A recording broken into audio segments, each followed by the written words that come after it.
Coach will get us started, and then we'll open it up for questions. Good, yeah, good to be with you guys. Obviously, excited to come off a good start to the season for us, and hope to build on that this week. The biggest thing is, as I said in my post-game remarks, this is the first game's the first game. It gives way to the second game. We have Alcorn State. This is a team that's coming off a disappointing start to their season. We know how that is. Coach Thomas is going to have them ready to play. And it's a defense that knows how to disrupt the ball, that also plays in a manner that keeps you from the explosive. So we're going to have to find our ways to generate the yards and the points. Offensively, they have skilled players. They're playmakers at quarterback. They played 3 in the first game. All 3 can make things happen with their arm and their feet. With the way we performed against Virginia Tech defensively, we have to do a better job guarding against explosive plays, and when you play against mobile quarterbacks that can extend plays, you leave yourself exposed to that. So we'll have our work cut out for us that way. Thought the team had a focused start to the prep, and excited to get to another Saturday in First Bank Stadium. With that, I'm happy to open up with questions. Clark, Colby Taylor and Corday Sidnor not on the depth chart. What's up with them? Corday is week to week with an ankle, so just don't see him being available this weekend. With respect to Colby, that's really an internal matter, personal to Colby and to our team. And so I want to leave it just he's not available to play this week. And as there's clarity we go further in this, we'll communicate more. But right now, that's an internal matter to us, and we'll just leave it at that. Big win. What does that do for your program, for recruiting, for NIL, for just good feelings, all those things? Yeah, I mean it's all positive. There are a lot of people. I think it's very easy to to have a chip on your shoulder at Vanderbilt. I mean, and I certainly have a big one. And I think that's a good thing. In fact, I've always kind of lived that way, and most of our team is that way too. But there are a lot of people that are cheering for this program, and that live and work in support of our program. And so the first thing is to feel the joy of that community was special, and is special. The excitement, I think, they're hopeful that this continues a momentum build, and that's what we're working hard to do. The discipline it takes to shift from a performance that, to be honest with you, could have been a lot cleaner, but it gave us a result that we have long looked for. The discipline to shift focus from that to the next opponent and to continue on our climb. That's what's important for us right now. But certainly, we celebrate the good start. I think, in terms of recruits, and certainly you hope NIL, and just again people seeing the progress and getting excited about the progress. That's always going to be good, and it validates a lot of the work and the investment that we put in, and so many have put into the program to this point. But we've got to keep it going. So again, we can't stop at one game. It's got to be more, and that's what we're pushing for. What are you guys doing, or what's the school doing, whoever's in charge of it, to maybe take that excitement, promote the program, and specifically to get more of your fans in the stands? Do you know of any specific efforts that are being made?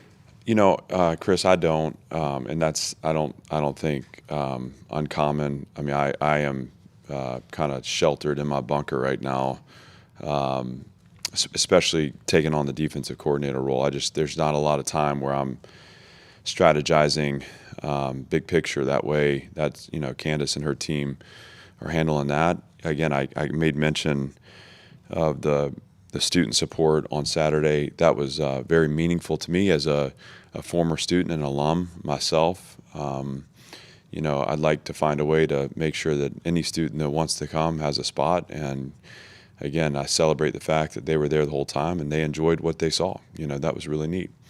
And what we're going to do is continue to work hard here internally to put something on the field that inspires people to show up. But the vision for this program is not, playing in front of a stadium that, 50% of the fans are for the other team. It still makes for a great environment, but the vision for the program is that this is a sellout with Vanderbilt fans, and we have a sea of black and gold. And I think the construction projects that are ongoing are going to give way to a really neat environment that will be special for us here at Vanderbilt. So we'll keep climbing and keep building, and we'll have that vision actualized. That'll happen. Certainly, Candace and her team they're working hard to continue to push and to reach out into our community to get more people there. Clark, you've spoken before on, saying that you support mandatory injury reports. Now that the SEC has kind of implemented that system for conference games, how do you feel about the implementation of that system? Well, I think it's just, I'm in support of it. I think some of the gamesmanship it can be silly at times. I think you also, in a world where there's just so much more in terms of gambling and insider information and just different things that your program is exposed to, that I think divulging the information protects you from that. And to me, we have a next man up mentality. There's no one player that's more important than any others, and not that there can't be strategy and knowing which quarterback's playing or whatever, but I'd much rather protect the integrity of the game and again, protect the integrity of our team than engage in that gamesmanship. So I'm all for it, and I think it's great. How did you evaluate Cedric Alexander Saturday? I thought he had a really nice game. I think he made some critical runs for us. He's a very talented running back, and my favorite part of the game for our running back group was how physically they played in all phases, right? And protection on the touchdown catch that Quincy makes in the corner, said he sawed in half a linebacker on a blitz. The number of times that from the sideline I saw them chip protecting the edges, that was a talented defensive front. And, they were physical. All those are body blows that accumulate over a 4-quarter game. And then on top of that, the runs that he was able to break and tackles he was able to slip out of. I think he hurdled somebody again. He's just scratching the surface, I believe, of what he's capable of. But certainly he was an important part of our offensive identity on Saturday, and I'm excited for him to continue on that way. What did Diego do to become a leader so quickly in this program, and how would you describe his leadership style? Very authentic. He has he has a quiet confidence about him. He's also, he doesn't mind speaking up for himself either. I think we all appreciate that about Diego, but, he's a proven winner who has a track record of success going back to high school. He's got a really sound process, so the guys see him investing day in, day out. I think he's very wise. Like when you talk to him, he's focused on the right things. And I enjoy my interactions with him that way. He cares about people. Here's someone who opens his house up to his teammates. Creates bonds through sharing spaces and time and camaraderie, and he's very relatable to the guys. So those are all factors.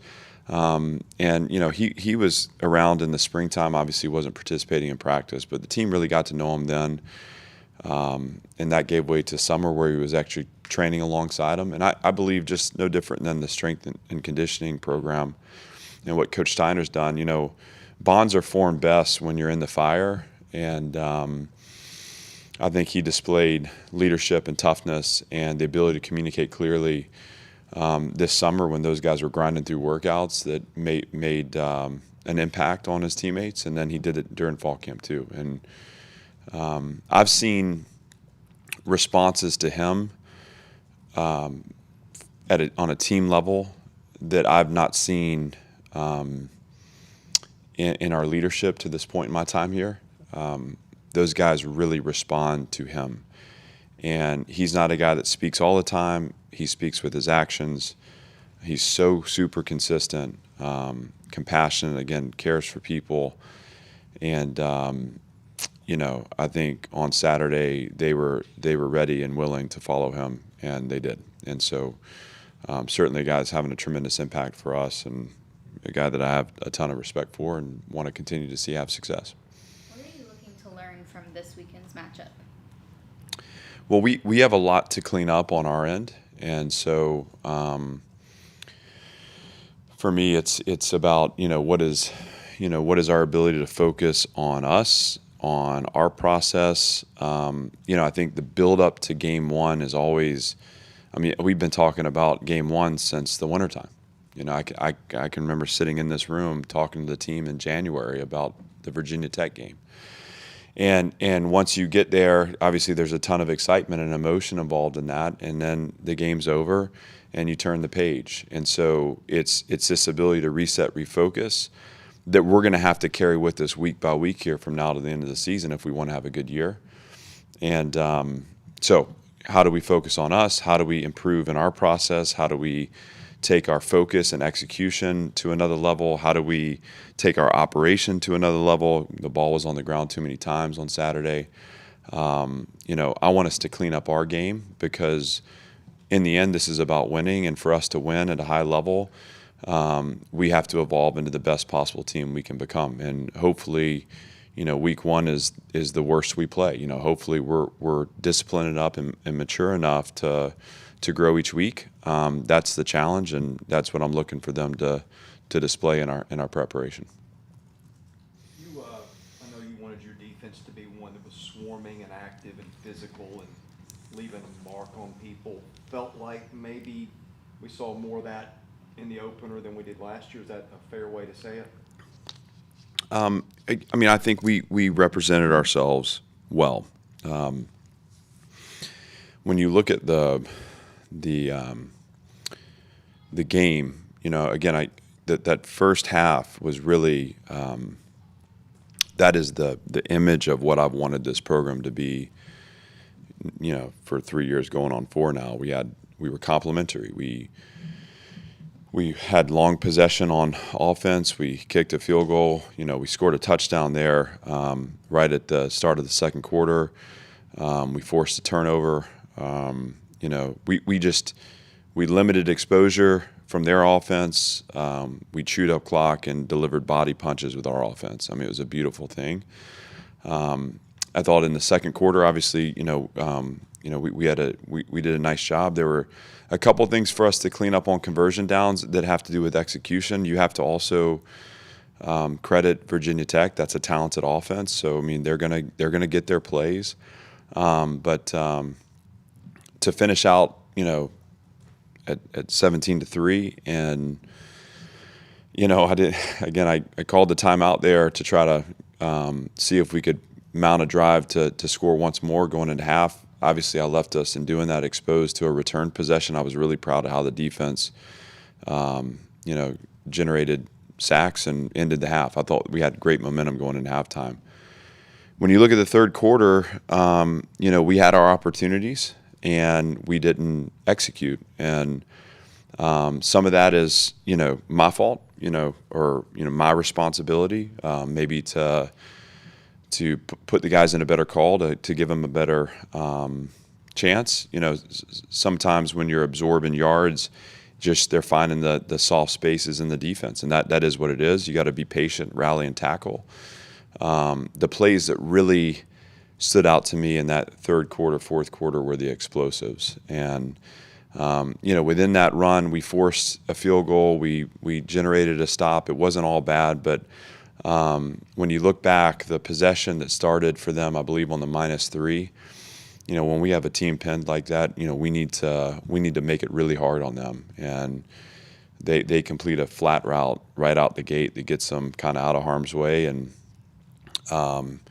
that possession gives way to the long touchdown pass, which we busted a coverage. And that's where, better performance for us. Again, go back to what your question was, or your comment about the identity of our defense and how we want it to look and feel and play. part of that is forcing a team to go the long, hard way. So we need to be top down. We need to be in position. I want to be a smart team too. And so I was pleased with how physical we were, especially inside out. I thought, against a physical run game, we did a really nice job inside, forcing them to the perimeter. I thought at times maybe a little inconsistent, but at times we were physical on the perimeter too. Too often we were out of position in the secondary and took on some big plays. The good news is those are things that are within our control that we can clean up. And again, I credit Virginia Tech. I mean, that's a good offense and a good coaching staff. And what I told the defense is you're never going to play a perfect game.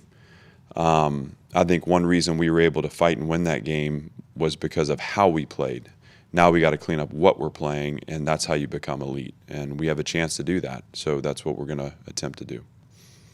Coach, how are you guys handling all the national attention this week? I know you talked about, focusing on the week ahead, but the National Cheez-It Team of the Week, Pavia, SEC Offensive Player of the Week, how are you kind of emphasizing just staying the course to your guys? Well, I've got about 30 boxes of Cheez-Its out there in the lobby, so I got to figure out how I'm going to eat all of them. No, I'm just kidding. Listen, I celebrate any shine that is out there for us. I mean, these kids work so hard to have success, and I want them to feel the feeling of being celebrated for that success. They know, and I was very clear to them this morning, and will continue to be clear to them, that everything that we want is out in front of us. Not a one of them signed up for one win. This is a journey, and we've been very deliberate about talking about it that way. And said this after the game, and we were 1 or 2 plays away from having a really disappointing start. At which point, we're having totally different conversations right now. So some of that is just the nature of the world, and it can be fickle at times. But we're gonna appreciate and enjoy being on the right side of that right now, and yet internally we have our focus on continuing our climb. But these guys deserve the attention, and I want them to have the attention. And what I want is to have a program that is so successful that this becomes our normal. And what a better time to start to understand what it means to have more attention on you and being able to stay disciplined and have boundaries in your preparation. This is a great time to do that, so we're going to do it. One question on Pavia. 26 rushes this week, kind of, took a little bit of a beating. How are you working on keeping him fresh the entire season, because it's a long one? Well, I don't, it is. And we have not here in my time, played with just one quarterback. So we have to be smart in some respects, but you're not putting a leash on him. He's going to play the game the way he knows how to play the game. And that's why we love him. That's what we want him to do. That's what his teammates want him to do. So I think he's geared up to go for more, and we want him to play a style that's reflective of the program that we're building, and that's what he did Saturday. I'm sure that's what he'll do again this weekend and every weekend moving forward. And in the meantime, we got a room of guys that competed for that starting job, that prepared themselves to play, that need to be ready to step in if something were to happen to him. And I trust in those guys, and Coach Beck and Coach Altman, they'll be ready. One last question. On Corday and Colby being out, who do you expect to kind of step up this weekend and going forward?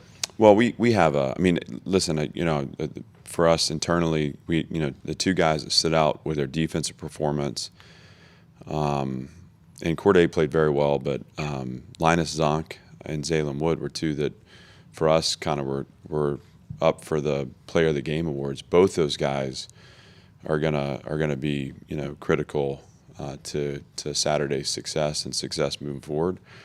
And same at corner. Colby was not available the entire game on Saturday, and so you talk about Martell and Tyson and Trudell and those guys. We have a good group of corners, and Jalen Lackey's a guy that is preparing to play and have a role, and so we'll be excited for him. And then there's others too. Tucker Wright's a guy that's worked really hard to position himself to have a chance to help us win. So he'll be ready as well. And That's part of being a good team, is that, you know, through the course of a season in the SEC, you're going to have guys that are in and out of the lineup. You need to have the next one in ready and ready to hold the standards of the unit, and I feel good that we do that. What's the challenge? You sort of touched on it in your opening comments, but of facing that mobile quarterback for a defense? Well, just there's so many ways that, you know, I think when you talk about design runs for the quarterback, so like Specifically, yeah. that Alcorn State's quarterback, the mobile quarterback. So they'll design runs for him whether it's zone reads or like the Q power read plays that we see a bunch of that Virginia Tech ran some too. You know, they'll do that with him. Those split box runs where there's a traditional run game on one side and a quarterback run on the other. We'll see that. But I think specific to their style, they can create and move in the pocket. And so the challenge becomes, how do you account for that? You know, obviously that starts with collapsing a cage and a pass rush that closes seams down.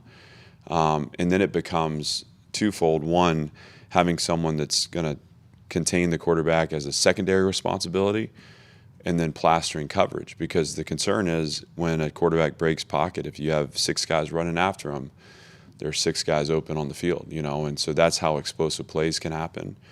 I think it's critical that we force them to go on methodical drives, and we force them to execute. And certainly the way those guys play, they can end the drive in one snap by putting the ball up to an open receiver. They're skilled enough to do that, and the quarterbacks have the arm strength and the awareness to do it too. So that's the challenge. Just like any time that you're defending a team with a good quarterback and mobile quarterbacks, it takes all 11 guys. So that's what we're preaching now. That's what we're training, and that's what we'll be ready to do.